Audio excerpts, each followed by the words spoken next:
The dark truth about Jamaica's money. Money is a very influential economic measure of value and a commodity that is exchanged in return for goods or services. A nation's money is the driving force behind all commercial activities within that country. The scope of influence of money is widely known, and so, people conveniently assume that their government produce money under very regulated conditions. Most Jamaicans don't ask where our money comes from, or how the creation of money is regulated, so that the persons responsible for printing money don't just print money for themselves and get very rich. What many Jamaicans don't know, is that the Jamaican dollar is printed in England at a company named Thomas de la Rue, and in Germany at a company named Gesseek and Devrient. Before you fall off your seats asking yourselves how our government could be so naive as to import our nation's money, rather than printing it themselves, just look at the lower back part of your money to see that the evidence was printed there all along, in fine print of course.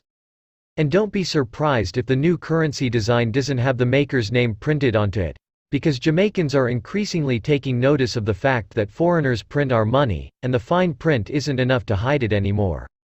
Removing the fine print which tells us where our money is created, may be one of the reasons why our currency is being redesigned. The Jamaican dollar was introduced in 1969. Before that, Jamaica used the Jamaican pound, which was connected to the British pound since 1840. The Jamaican pound was printed in England, and after independence, apparently nothing changed. That is because, to this day, our money is still being printed by our colonial oppressors in England, since our money is being printed in a foreign country.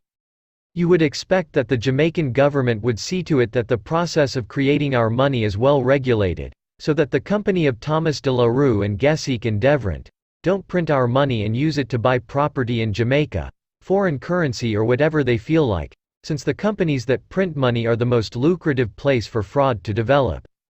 Remember that the persons printing our nation's money are just people, and therefore, they will be tempted to print some for their personal benefit. It's just an obvious possibility that we take for granted. Another puzzling question is, how does the government of Jamaica pay for the services of a privately owned company to print our nation's currency? They definitely can't use money, since they are paying for the printing of that same money. Remember, Thomas de la Rue and Gesseek and Devrient are businesses owned by business people, who are in it to make a profit. So, how do they get paid to print money for Jamaica? Why is the government of Jamaica allowing a profit-driven foreign company to print the paper money of Jamaica? And does that mean that we are not independent, since the Jamaican government is importing money from the same colonial nation that used to print our money before independence? And before you say that Thomas de la Rue and Gesseek and Devrient are not the same as the colonial government that printed our money before independence, it is important to note that these companies that print money are suspected of being owned by the Rothschild banking dynasty, who has British peerage, and is therefore connected to the same royal family that colonized Jamaica.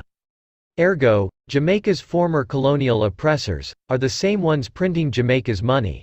We must be able to accept this fact in order to emancipate ourselves from mental slavery.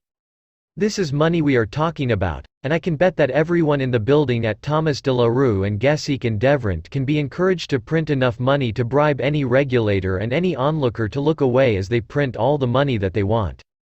So, the act of printing our currency at a privately owned company, in a foreign country, poses an obvious conflict of interest, and also constitute a high-level national security concern. This might be why our currency constantly loses value. Our inflation is out of control, why most assets in Jamaica are foreign-owned, why our economy is dependent on imports and why we are always in debt. Thomas de la Rue and Company is the world's largest commercial banknote printer and banknote paper manufacturer. This Rothschild subsidiary prints the currency of all of 150 of the 195 nations of the world.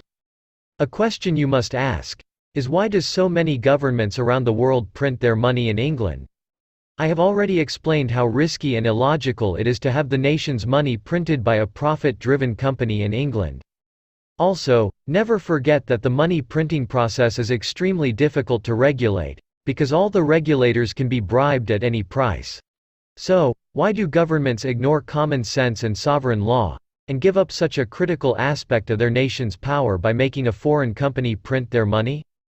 Politicians who love money are literally allowing a printing business in England to print their nation's money, and you should be asking yourselves why?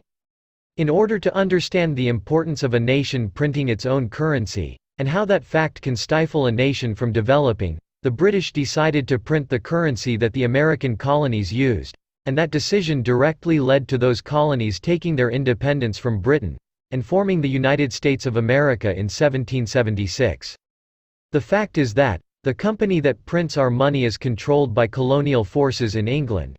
And so, if they wish, the royal family could very well bribe every man, woman, and child in Jamaica, with our own money, in order to try to turn Jamaicans against any revolutionary or independence movement that is vocally opposed to the Queen remaining as Jamaica's head of state. We cannot consider ourselves to be independent if our money is printed in a foreign country by our former colonial oppressors. Therefore, the Jamaican government should take steps to facilitate the printing of our money, and not outsource such a vital component of our nationhood.